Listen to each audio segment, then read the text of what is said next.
Paul exhorte les croyants à marcher dans l'unité, et il déplace le centre d'intérêt de l'unité des croyants vers Christ, qui s'est donné pour chaque croyant. Christ, la tête de l'Église, donne ses dons à l'Église pour amener le peuple de Dieu à la maturité. Cette maturité n'est pas accomplie au travers d'hommes qui conduisent, mais par les dons de Christ donnés à l'Église. La seconde erreur de la chrétienté de nos jours est l'homme qui pourvoit en conducteur pour la conduite du troupeau de Dieu. En commettant la première erreur, celle de faire l'unité, l'homme est conduit invariablement à commettre la seconde erreur.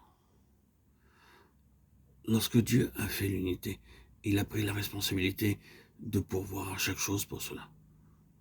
Christ, la tête de l'Église, le seul qui puisse donner des dons à l'Église, dons d'apôtres, de pasteurs, d'évangélistes et de docteurs. Pour bien expliquer cela, prenons l'exemple d'une personne qui veut devenir ingénieur. Il doit d'abord aller dans une école d'ingénieur, trouver une place et travailler dur pour obtenir un diplôme. Il devient alors ingénieur. Mais lorsqu'une personne veut être un prophète de Dieu, elle ne peut pas agir ainsi.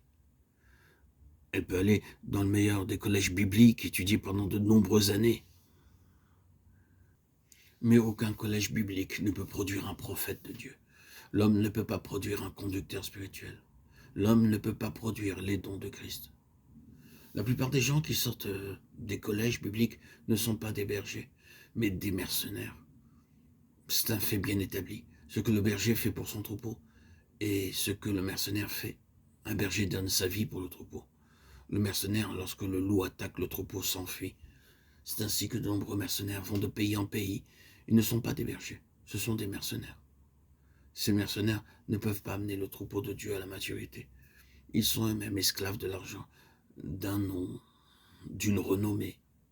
La maturité est introduite lorsque l'Église de Dieu est à genoux et crie à Dieu pour qu'il donne à son Église les dons.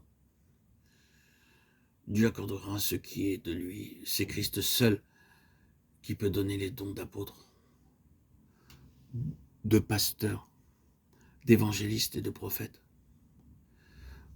La seconde chose pour parvenir à la maturité est que ces dons de Dieu travaillent en vue d'une fin. C'est de lui et grâce à tous les liens de son assistance que tout le corps bien coordonné et formant un solide assemblage tire son accroissement selon la force qui convient à chacune de ses parties et s'édifie lui-même dans la charité. Éphésiens 4,16. Dans ce verset, Paul compare toute la compagnie des croyants à un corps qui croît dans lequel chaque partie participe activement à construire la maturité corporative. De nos jours, dans la chrétienté, nous trouvons un pasteur engagé par une église. Son travail englobe tout, depuis arranger les bancs de l'église jusqu'à enterrer les morts. L'autre partie du travail est de venir le dimanche matin, entendre le sermon, donner la communion et retourner chez soi. L'église de Christ est l'église de Dieu où chaque membre assume une fonction. Comme dans le corps physique, chaque membre fonctionne et permet au corps de parvenir à maturité. Ainsi en est-il du corps de Christ. Par le fonctionnement de ses dons, le corps parvient à la maturité.